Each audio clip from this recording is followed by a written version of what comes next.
All right, welcome everybody. Thanks so much. My name's Tracy Sprower. I'm the director of Met How at Home.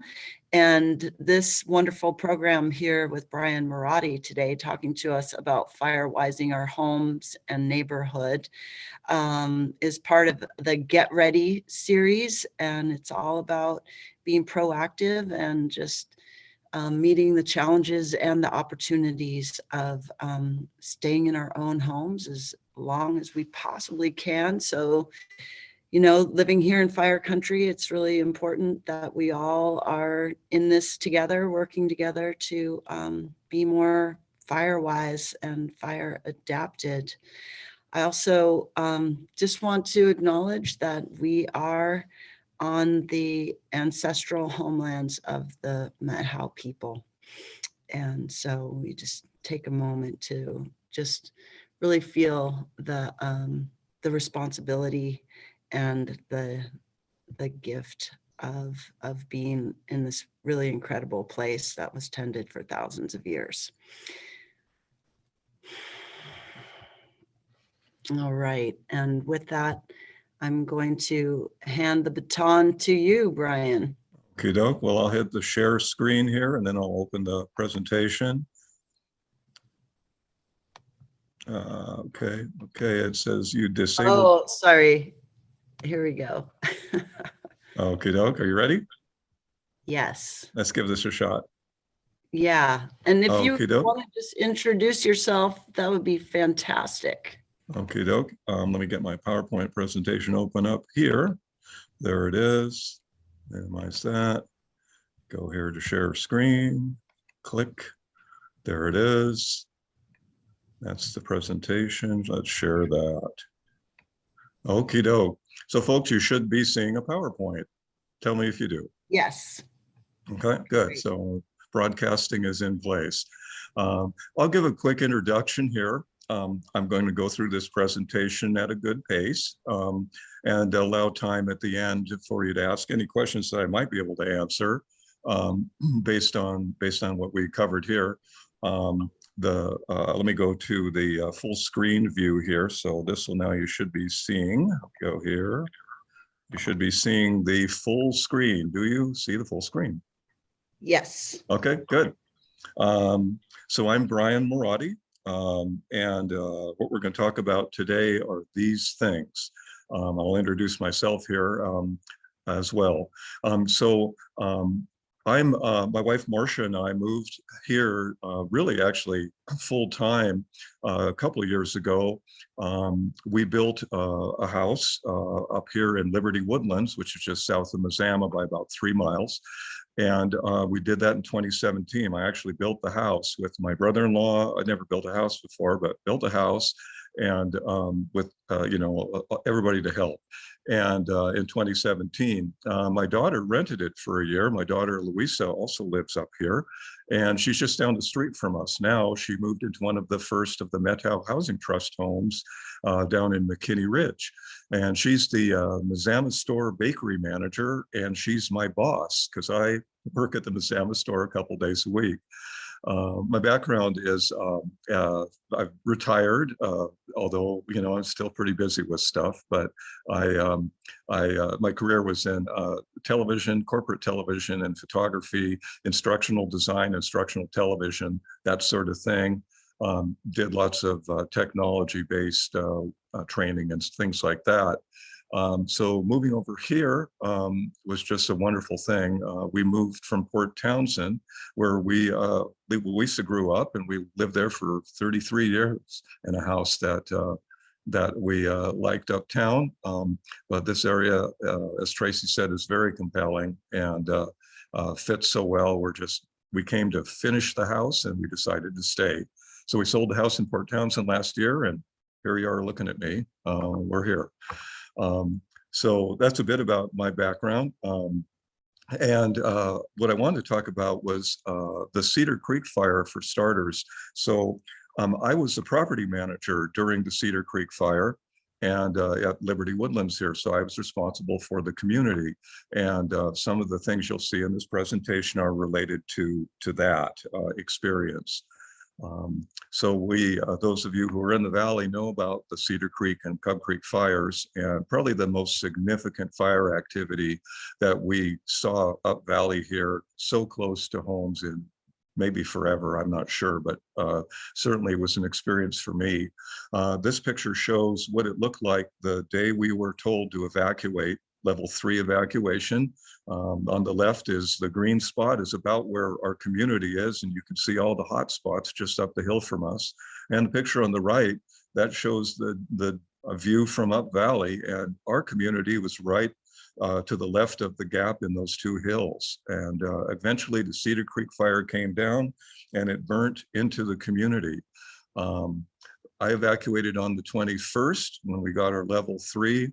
Shut off all the propane tanks, went around the community, tried to make sure things were safe in the homes. And this is when the fire actually made its way down the night where it really burnt through the community. You can see the blaze in the lower right there. It's just behind our homes. It burnt down into within 40 feet of some of the homes. No homes were lost, but we did see 5 to 10 acres of undeveloped lots burnt. We have a major burn scar in our area. This is what it looked like when I returned on the 29th. I walked up through there and documented the area. You can see this area on the left. That was all full of downed logs, fuel. This is National Forest land. And it is now all cleared out, pile of ash. On the right, that's the hose line that the firefighters set 7.5 miles down the valley from the Mazama Fire Station and the Freestone Inn way down Wolf Creek Road. And that hose is what defended our property. On the left, you'll see the burnt trees, and they came right down to the fire line in a controlled way. So we were very fortunate that night and those nights that the winds took the fire down the valley, and the firefighters were able to keep us safe and actually control the burn right down to our community. So we all in the community became especially aware of Firewise through that experience, but we'd been so before. Firewise, again, is shown here as a national program by the National Fire Protection Association.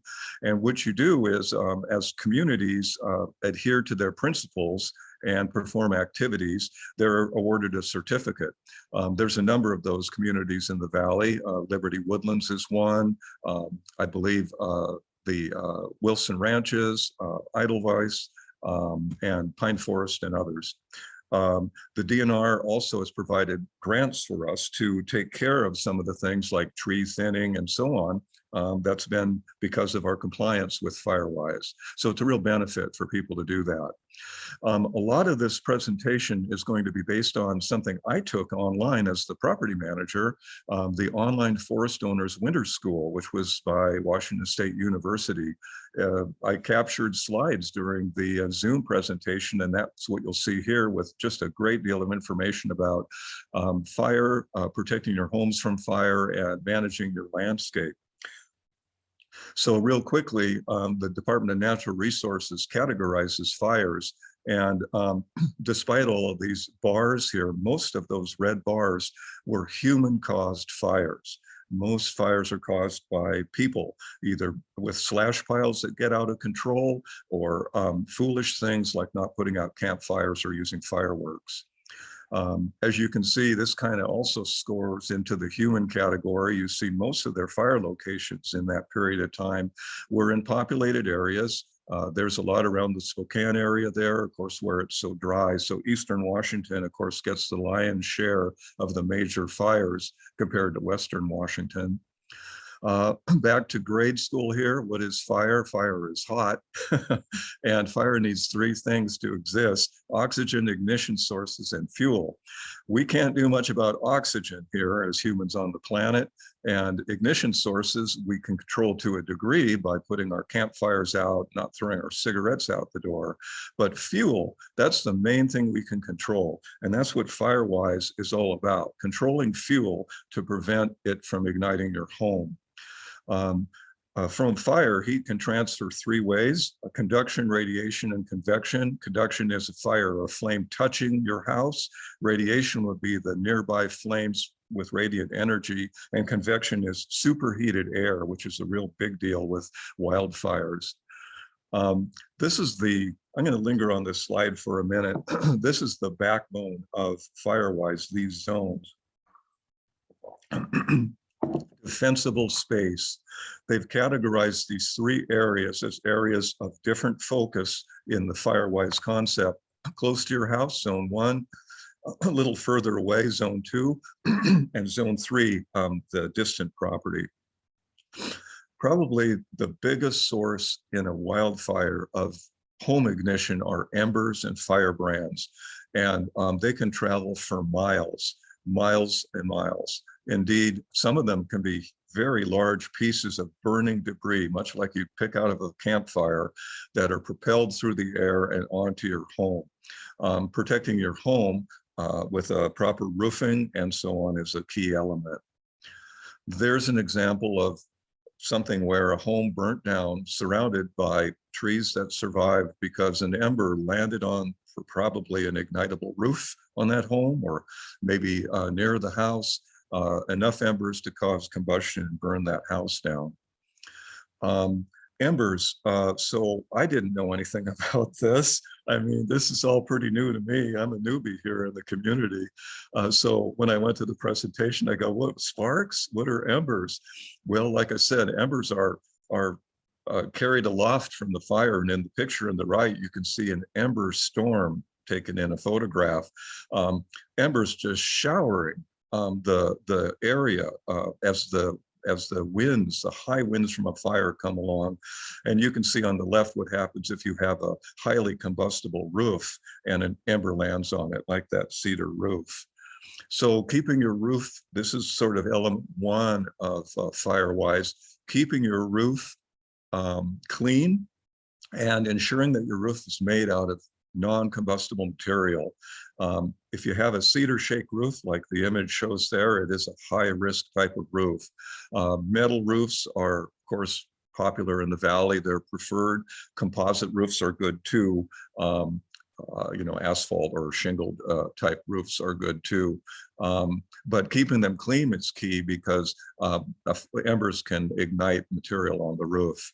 One thing I wasn't aware of at all was vents. So, you know, your roof has ventilation. And when I built my house, that picture on the right is my house. I, you know, installed attic vents. Well, embers can get into those attic vents in an ember storm, like the image you saw, and they'll catch your house on fire from within, going right up the roof. So the picture there, the only thing I didn't have the proper screening material. I'll talk about that later, but I had some aluminum foil. So I took a staple gun, and before I left the house on that night of evacuation, I staple gunned aluminum foil up to my vents to keep embers out should they come upon the house. The outside of the house, flammable materials, look at that image of cloth on the deck. And material outside that's combustible. What I think it's important to think about here, and it certainly was for me, was I thought I was pretty ready, having some time before the Cedar Creek fire approached. We could watch it coming, we watched it every day, but you don't always have that time. And if you have to evacuate quickly, like Pine Forest did, what are you going to do about the outside of your house? And I discovered that I had all kinds of stuff around the house just from living here that I needed to get out of the way. I needed to put wood away. I needed to stow stuff. And it was all done at the last minute as I looked around and saw, gee, I need to prepare this for fire. So it's really important to be ready so you can leave and not think you have a whole bunch of time to deal with. This is another good example. You know, green plants are okay if they're green, but how many times do we have dead vegetation, or a plant on the right there could catch your roof on fire if it was hanging from overhead. Embers are going to land around your house. So even if your house is made out of wood, you can still make sure that the area around the base of your house is green. If it's green and has green vegetation, that's good. It's best to have vegetation away from the house. Dirt is fine, as you see. Or in the middle picture, my house, which is cedar siding, which is very viable or very, could be taken up in a fire. Around my house, I have gravel and metal sheeting around the base of the house. Here's why it's so important. Two pictures here, and there's a video link here. This is on YouTube. It was quite interesting to watch. This structure was built by the National Fire Protection Agency, and they put it into an ember storm. So this structure is being showered by sparks at high wind speeds, just like it would in a wildfire. And you can see what happened on the left with the house that had combustible landscaping, a wooden deck, and wooden siding. On the right, the home has gravel around the base. It has a treated deck, and it has cement board siding. And it's surviving the embers that, as you can see, ignite from the base. Here's a look at another shot of the two images here. And the deck of the home in question, you can see how heavily charred it was back there. It's about the worst material you could have on a house: cedar siding, cedar shake, and of course, that's what's on my house. So I'm very aware of what the surrounding landscape is like. There's an example of the two, and maybe you can't clad your house in cement board siding, or something like that, but you can deal with the perimeter of the house, that 5-foot immediate zone, and make sure if something lands there, it's going to remain not a source of ignition. This was kind of scary to me too. The heat from a wildfire, remember that radiant heat that we talked about earlier, the radiant heat can penetrate your windows, especially single pane glass, but even double pane. And regardless if the glass stays, it can ignite your curtains, and it can ignite fabric in your house because the radiant heat is so hot.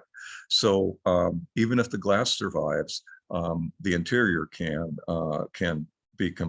burn. So in my case, I'm needing to think about how I can protect those windows around my house. So the next zone, the home ignition zone, is the lean, clean, and green area. That's about beyond 5 feet out to about 30 feet from your house. And the pictures on the right show a couple good examples of what a landscape should look like. A green lawn, maintained and watered.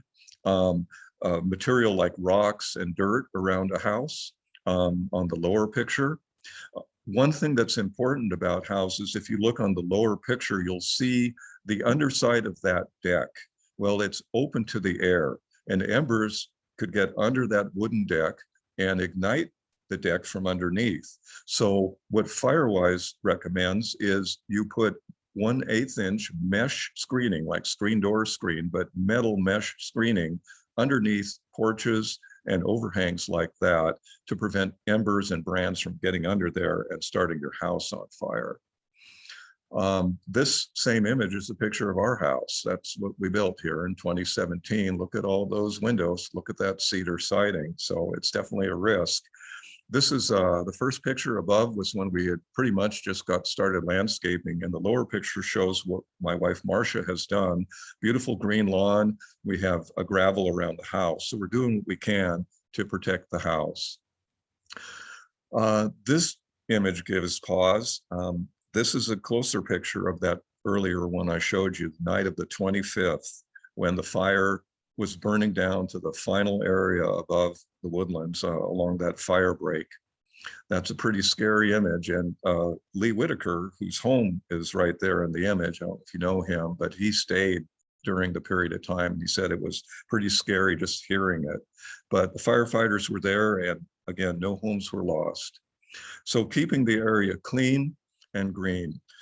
I'm going to go through these pictures very quickly because they were from a video, but watch the time on this. Watch how this landscape bursts into flames in a matter of a short period of time. It's 3, 10, and 43 seconds.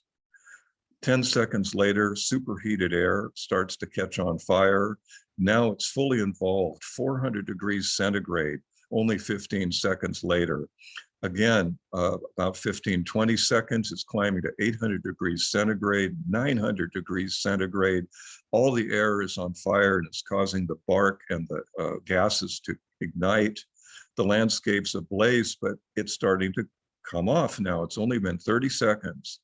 The temperature is dropping and the fire is moving on. It's now been 45 seconds.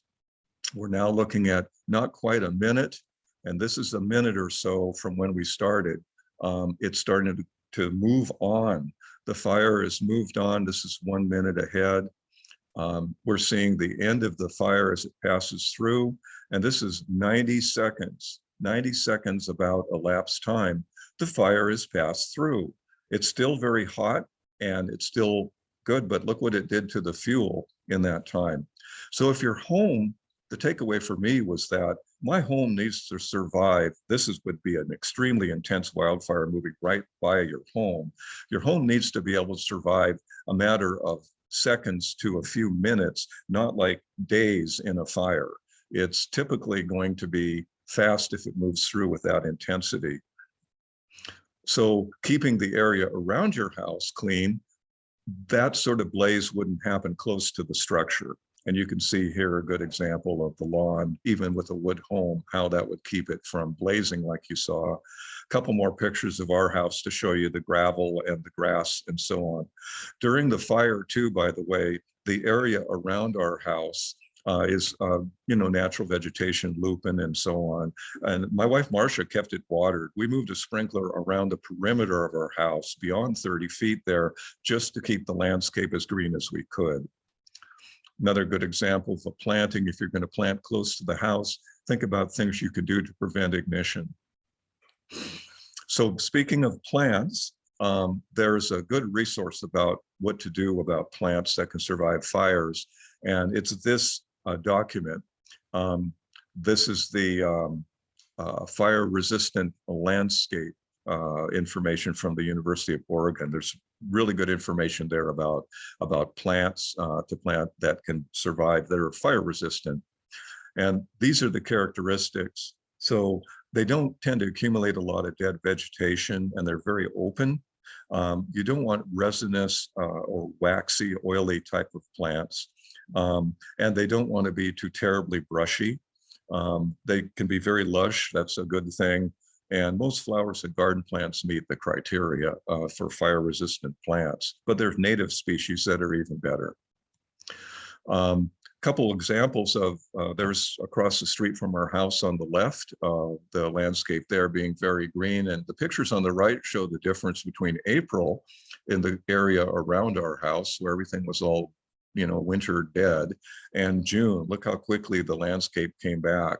And again, we kept that green as much as we could during that period of time.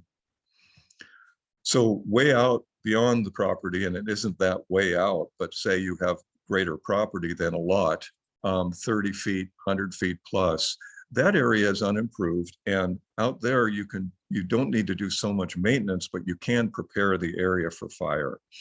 So one thing you can do is take a look at how dense the vegetation is. And if it is extremely dense, you can remove that vegetation to create separation, space between combustible materials, trees, and so on. This picture gives an example of what that might look like. The area's been cleared, the trees have been thinned, and yet there are some patches that are okay to leave, patches of green, natural vegetation. We'll talk about that, why that's important in a minute. Here's what trees do when they have a chance, when they've been thinned in a Firewise manner. And that thinning is typically about 10 feet between trees. Even better is we like it to be, if you look up at the canopy, you'd like to have a separation of 10 to 20 feet between the spread of the trees. But nonetheless, thinning them at least 10 plus feet apart will allow light to get in. And here's a tree that struggled for 14 years. And yet in the 4 years after thinning, it grew and it's a very healthy tree. So keeping trees healthy is key. And taking a look at the pine beetle here and images of devastation from beetle infestation.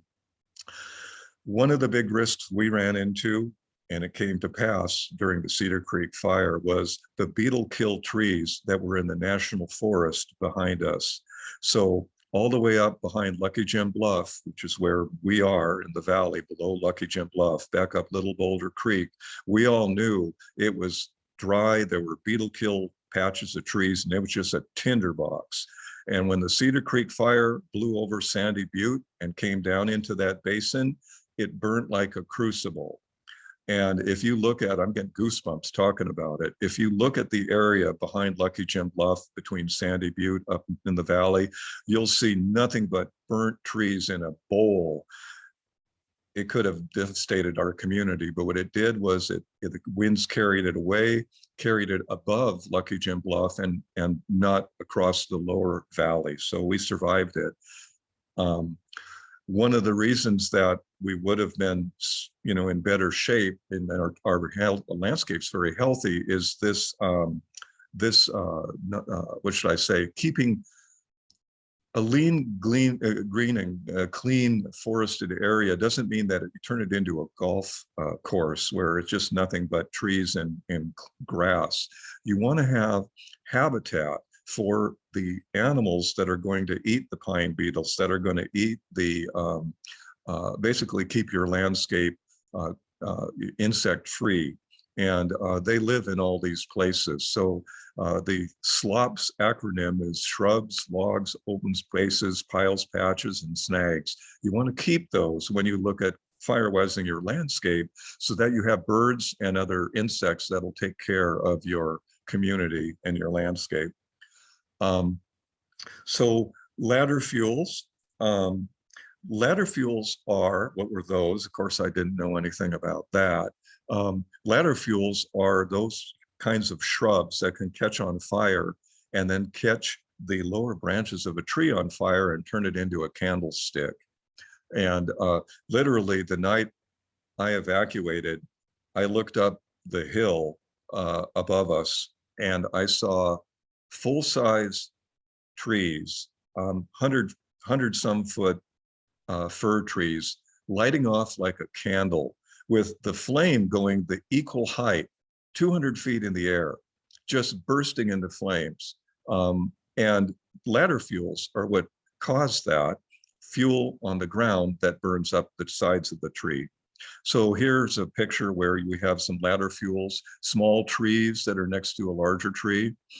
Here's what we have been thinning in our community. This is what our community looked like, that we have gone and cleared all of this out so that our ladder fuels, like the image on the right, won't climb and catch the major tree on fire. Another couple pictures from the slideshow. There's a tree before, and you should make it look like that. It's the lower limbs should be cut. And that's one of the really basic things you can do with a hand saw and a pole saw. You can trim those lower branches and it'll make a huge difference. Think about flame height. So flame is typically 3 times the height of what's on the ground. So if you have a 3-foot shrub on the ground underneath this tree, you want to trim up 9 feet. And that way the flame, if the shrub catches on fire, it won't ignite the lower branches. What do you do with the stuff you clear off? Well, there's a few things you can do in a Firewise sense to deal with the clearing. One is not necessarily the best, but this is called lop and scatter, where you take the branches and you would spread them around over a wider area. They don't tend to be concentrated, and so they tend to not be such a major source of ignition. Nonetheless, they do encourage pine beetle growth, and it's not always the best thing to do. If you can, if you're building, let's say, for example, or you're doing Firewise work with heavy equipment, you can masticate or bury it. The more common thing is to chip it or burn it. And the picture here and on the next screen, this shows the burning that happened in our community the November before the Cedar Creek fire. And those pictures I showed you from the night of the 25th, the fire blew right through here. And if they hadn't cleared all of these trees in a Firewise sense, all this stuff on the ground, it would have been even more difficult to fight. So we're getting toward the end of the slide presentation, and I'll have plenty of time to talk about things if you want. So for you as an individual, there are some resources available on this slide and the next couple slides. One is if you are part of a community, a neighborhood, an organization, the Department of Natural Resources will do a site visit, as they did in the woodlands here. They will come out and they'll assess your community for Firewise, for how safe it is from wildfire. And they also have grant funds. So they provide grants to homeowners to clean up slash, to provide chipping, removal of certain trees. They'll complete the work or have contractors do it and pay 50% of the cost. We've used this in the woodlands to deal with our slash and to deal with a lot of chipping, and it's really been helpful. We've gotten significant grants from the DNR to help us keep our community protected and more safe from a fire perspective. I'll pause on this if you want to write phone numbers down. The Colville, I believe, is the region that deals with us here in the Northeast. That phone number would give you an opportunity to talk to them about what they could do for your home and your community. And this is the last slide of the show. I'm going to leave this one up for a little bit because it's got links, but I'll talk a little bit about these elements here. What you just saw was just a wonderful training that a lot of learning in the forestry program. It's an online program through the forestry branch of the Washington State University Extension. They come up all the time, so you should go to their website and sign up if you want to learn more. They have all kinds of great stuff, including things like beekeeping and things related to gardening and so on, forestry landscapes, not just Firewise. They're a great resource for people who live in the forest or who are landowners. The other one is more information about the Department of Natural Resources grants and their cost share program that I talked about in the previous slide. And the last one, the Okanagan Conservation District. So they provided training, and I'm not sure what they are up to today. I couldn't call them before this presentation. I wanted to talk about their programs to see if they're still intact.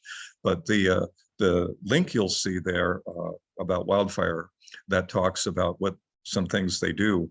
I went to a training for fire contractors, and when I was the property manager here, and that training was great. It was a 2-Saturday training. It was intended for contractors that were going to, provide Firewise refit services for homes and for properties. And I learned an awful lot there. So they have a list of contractors that can do things like put a fire ember protection screens on your house, that can do stuff related to your landscape, that can modify the base of your house with metal or something like that. Things they can do, contractors.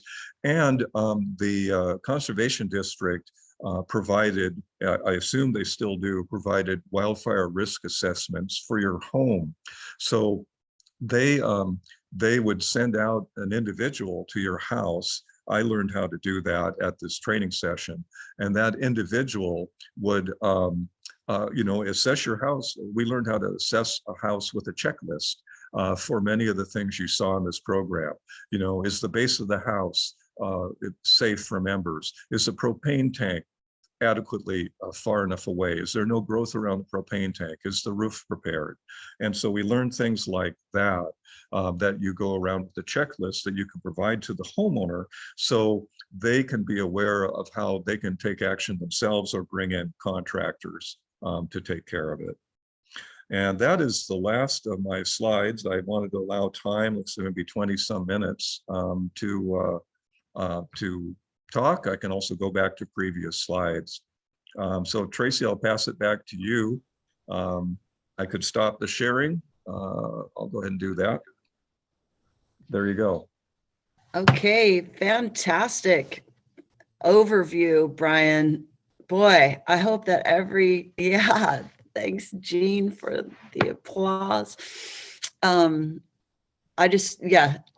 I've been in the Valley for 22 years. I've been through a lot of fires, and every single time I always learn something new and always get that reminder of like, oh yeah, I really need to deal with all kinds of different things. And so, I think no matter how long we've been here or how many classes we take, it's always great to refresh. And so, and for those who are getting an introduction, that was just incredibly well versed.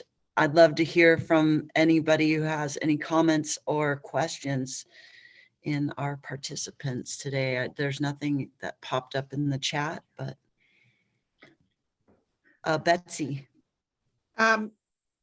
Thank you so much, Brian. It was really terrific. And I don't think any of us have perfect homes, and all of us have room for improvement. So it's good to hear some suggestions. My area has, my property has a lot of bitter brush on it. It's all over 30 feet away, but I know that's a high resin shrub, and I would think it would be great for burning hot and throwing embers. And how do you decide how much to clear and how far to, the deer browse on it? How far do we use this back, and how is, anyway. There's pulled bitter brush, we get weeds and more cheatgrass. Yeah, there's a particular expert around here, Ken Beavis, who is a resident of the Methow Valley. He's with the Department of Natural Resources, and came up with that slide about slocks, the one about the landscape and different things you can do to promote habitat. So it's a as you look at your landscape, bitter brush is a highly combustible type of plant. The key thing is to look at patches and to maintain distance between combustibles. So if you have a bunch of bitter brush and it's around the base of trees, the best thing to do is to clear areas so that if that catches on fire, it's not going to catch the tree on fire. In addition, that thing about ladder fuels. So as you probably know, ponderosa pine is designed to deal with wildfire. I don't know if you folks knew it, but if you look at the bark on a ponderosa pine, I looked at the area after the fire blew through. The bark blows off. The tree, when a fire comes through, it heats and it blows off like a spring-loaded piece of material, casting away the burning material away from the trunk of the tree. It's the way they're built. And after the fire, I looked down, and around the base of all these trees were these sort of like jigsaw puzzle pieces of ponderosa pine bark that the tree had cast off. So the trunk of the tree is not at risk, but the branches are if the bitter brush was to catch on fire. So the key thing is to create patches where you have things and remove areas that are close to a place where it could actually grow in a ladder sense. Great answer. Jean. Yeah, I have a question about another plant. I live at Cascade Condominiums in Winthrop. There's 16 buildings, 32 owners, and the condominium association is trying to be responsible for the Firewise, even though technically each owner should be doing their own thing, but we know the association will try to do its best. So we have started with the Firewise program. One of the people told me, and I haven't been able to find verification on this, one of the people told me that another plant that's of concern is cereal rye. It kind of comes into the grass. It's escaped from agricultural fields. And apparently we should cut it down before the seeds before it goes to seed. And yet I haven't been able to find any verification of that, but we will try to take care of it. Have you heard about cereal rye? No, I haven't. I haven't reviewed. It would be mentioned in that Oregon State University that free booklet. Um, the the about fire native plants and fire resistant plants. That's actually a really great resource. You can get it online, and they also even will mail you a copy. You can buy it, but it's available free online. And it covers all the different plants in terms of where to put them, really comprehensive. So I'd have to defer to that resource, not being as sharp about plants as my wife is. But again, you want something that's going to be lush and is going to be during the dry season is going to not become a hazard in terms of being really resinous or something along that line. Right. Yeah, well, along with what Betsy said, we have a program, we're starting this to remove some of the bitter brush that's close by. And the DNR person suggested if we needed to put something else there, that serviceberry has a much better moisture retention and much less likely to ignite. Serviceberries are just great. That one slide I had earlier showed them growing up the side of a tree.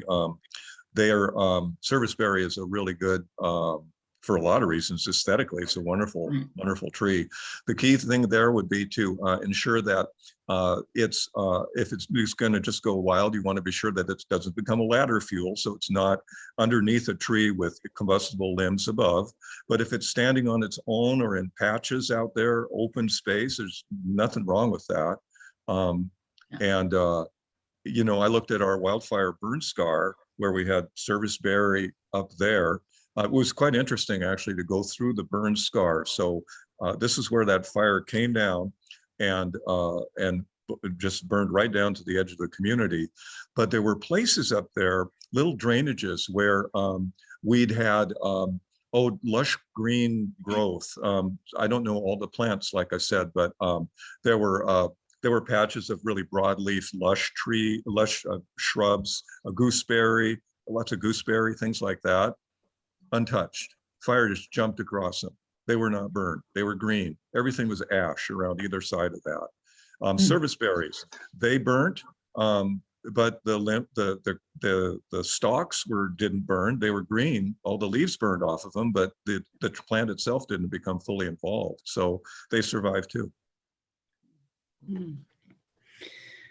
If you had to sort of prioritize, like things that we should be taking care of right now, you know, versus once there is a fire in the area or something like that, what would you recommend? Boy, well, I can tell you what I did, and I had to sort of scramble, like I said. The key defense, the first defense against that wildfire is your roof. So hopefully your roof is metal or it's a asphalt or composite shingled roof. I should say composite shingled roof. It's not a wood roof or it's a tile roof or something. Nonetheless, you want to keep that clean. So I'd say you have a non-combustible roof and you keep the roof clean. Clean out, I had to clean out, I got a big long rake and a big long pole, and I cleaned out the eaves. So all the pine needles that landed in the eaves were not there. So you can keep your roof clean.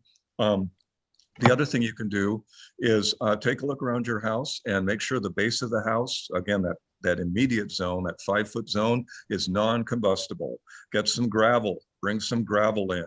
And I think that's better than even green grass. But if you do have grass, keep it away from the base of your house and keep it green.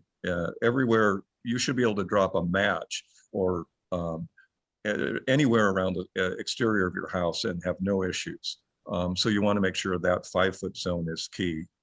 And there's so many things that you can do, but the last thing I think is that take a look at all the stuff around your house, your lawn furniture, all that stuff that just sort of spills out from living around here and ends up out in the yard somewhere. And think about how long would it take me to get rid of that and where would it go?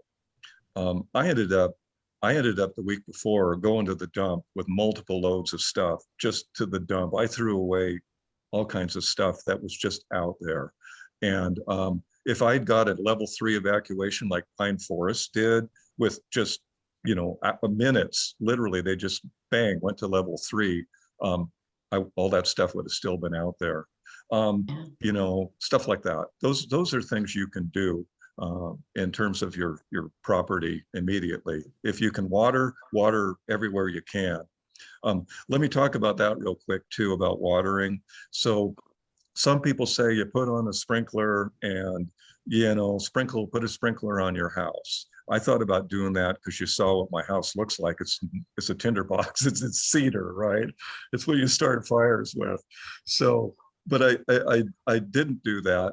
The metal roof was the main protective source. I talked to my firefighter brother-in-law. He says, your roof is the best thing you got going. That's good. Don't worry about it. He said, fire would need to touch my cedar for a period of time in order for it to catch on fire.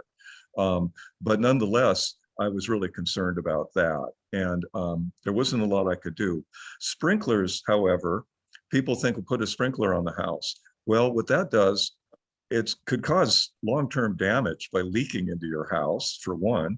And number two, it's not very good for the firefighters. So what they recommend is that you leave, if you have outside faucets, you leave hoses, long hoses, ready and coiled for the firefighters, because they know what to do and they'll come in and take care of stuff and use the hose as needed, rather than you leaving something on there that could stop, just not work. And yeah, you said that, before you left, you went and made sure all the propane tanks were off. So that seems like, okay, if you do have propane, that would be a top priority before you leave your place. Did you take down curtains? Like, should we take down our curtains? I did. I took down curtains in the house. Oh, the house was a mess. I mean, it was just tumbled. I moved all the furniture away from the windows. I took the curtains down. I didn't have anything to cover the glass with. It's double pane glass, but it's all I could do. So yeah, I moved the combustibles away from there. And that was just, a bit of reassurance. Propane tanks, make sure there's nothing growing around that, ideally gravel around the tank. But you want to make sure that, for example, as a property manager, I went around the community, I shut off all those tanks. There were some folks that had, all kinds of shrubbery growing right up next to the tank. I couldn't do anything about that the last minute, but you want to keep the area around your tank clear. And it's best if your tank is not underneath trees, like limbs of trees. If you have a tree near your tank, cut the limbs off way high, because the flame, the tank will naturally outgas. If it were to, it's going to put out gas as it heats up, and it's going to catch on fire if there's a fire nearby, and the flames will go up in height. So you want to ensure that. Here's another thing from my firefighter. He's literally the deputy chief of the Seattle Fire Department, retired, Paul Fletcher. Helped me build my house. He told me about propane tanks. Keep your tank full. So an empty tank is the most dangerous thing, because the material, the propane in the tank, is a coolant. And so he said, if you have a full propane tank, the material, the propane liquid, is so cold, it keeps the tank cool. Where they got really concerned in the fire department is when they'd have an incident where they had an empty propane tank, or even a railroad car, with not enough propane in it. So keep your tank full is another thing you can do to ensure the tank is a safer thing. Yeah, That's certainly counterintuitive. And you know what? The cheapest propane is in summer during fire season, so you may as well fill it up then anyway. My problem is I have this old horse barn and it's all open and it is full of stuff and old tires, and it's just like, Oh, man. When you say it's open, you mean it's open like a carport open, or it's enclosed? It's an old horse barn, so there's just eaves and open spots where embers could sail in there, and full of wood and all kinds of stuff. So Mhm. Well, so another thing I didn't talk about in the presentation here, but I've looked into is um, house wrap.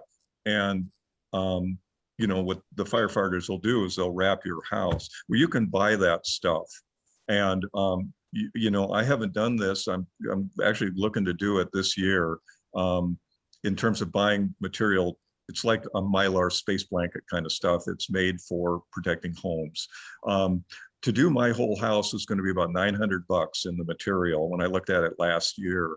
And it wouldn't be easy. You'd have to put big sheets of it up and so on. But if you have that stuff, and this is very important, the firefighters will use it and can use it to protect structures. So one slide I was going to put in an image was we had a webcam when we had left, and I saw two firefighters on a picture in my yard.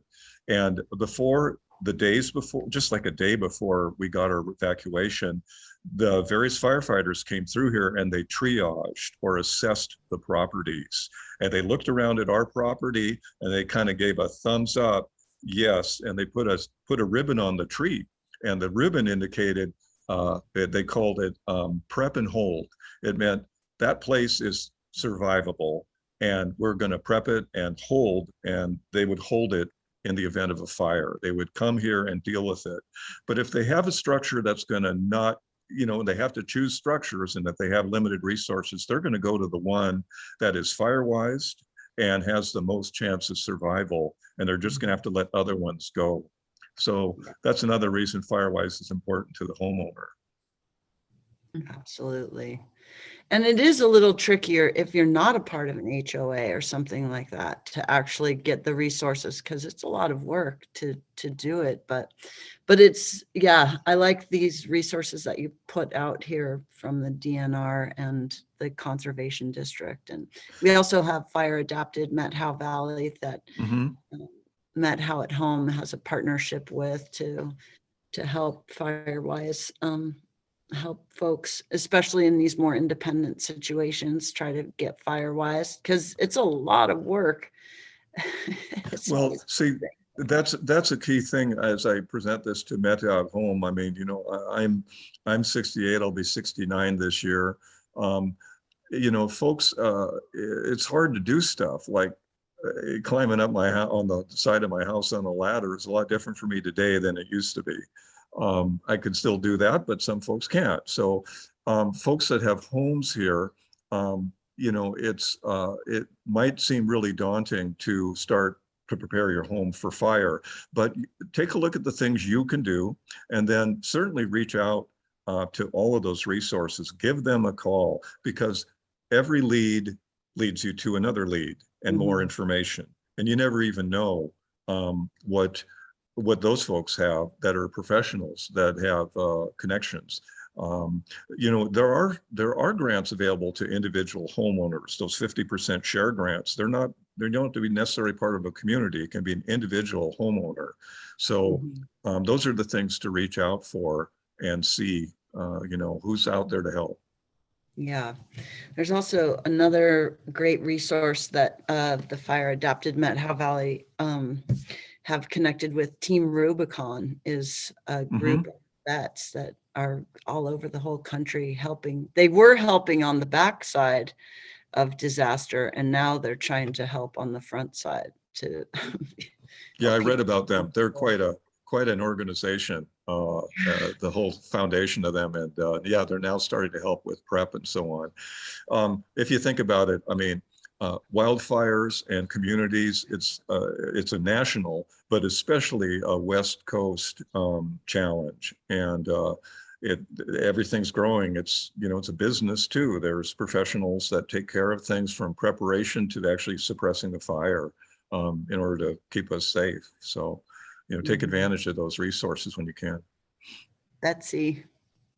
I have a two-part question about windows. One is what additional strategies there might be for protecting windows from being a conduit for heat entering your home. And the other, I feel like modern design in the valley has maximized windows and glass, and that seems like a not great idea for all kinds of reasons. But is there any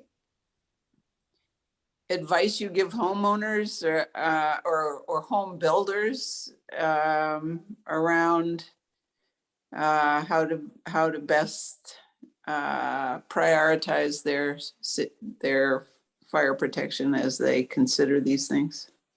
Yeah, what was really surprising to me is how few homes are built from Firewise principles with Firewise materials, including my own.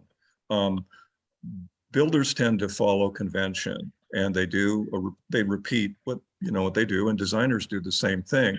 I mean, if you were going to go and make your 100% Firewise show home, they would have all kinds of differences than what conventional building does.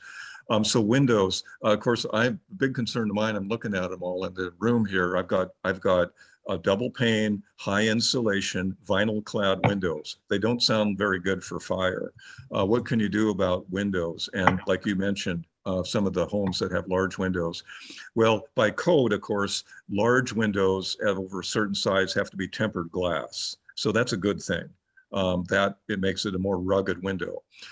Insulated windows, like the kind I have, many of these use argon gas in between the panes, which doesn't transfer heat. So that's good there. The frames can fail. So, metal frame would probably be better than a plastic frame or a wooden frame. And if you have, like I do, you got what you got. I've been trying to think about, I talked about getting ready, and sometimes you get no notice. So there'll be situations when I can't, but I was trying to think, what could I do to cover the windows up? Even plywood, is a safer thing than the glass. That might be something I could do. Remember I mentioned the house wrap? Staple gunning the house wrap around the window would also do something to reflect the radiant heat and would help save the window to a degree. So I could buy the house wrap and just staple gun around my windows and deal with that. And when would I do that? That's the tough thing, is like, well, I might have to do that before the fire and have a darker house, but it depends on the degree of concern and risk. Mm-hmm. Thank you. Fantastic. Brian, thank you so much. Thanks for just, being a lifelong learner. I'm really inspired that you come here into the Valley and just jumped right in. And these are great resources, and we'll be passing this on. And thanks also for just including pieces about how to think about, still conserving the habitat for the animals and overall forest health. So just wanted to read these comments in the chats. Jean says, excellent presentation and discussion. She had to leave. And also thanks for the great presentation from Allison McDonald. So good. Yeah, thank you so much, everyone. I'm really glad that we have this recorded, and I think it will be really well utilized. So just very grateful to everybody this morning, especially Brian. Thanks. You're very welcome. Thanks. Thank you, Brian.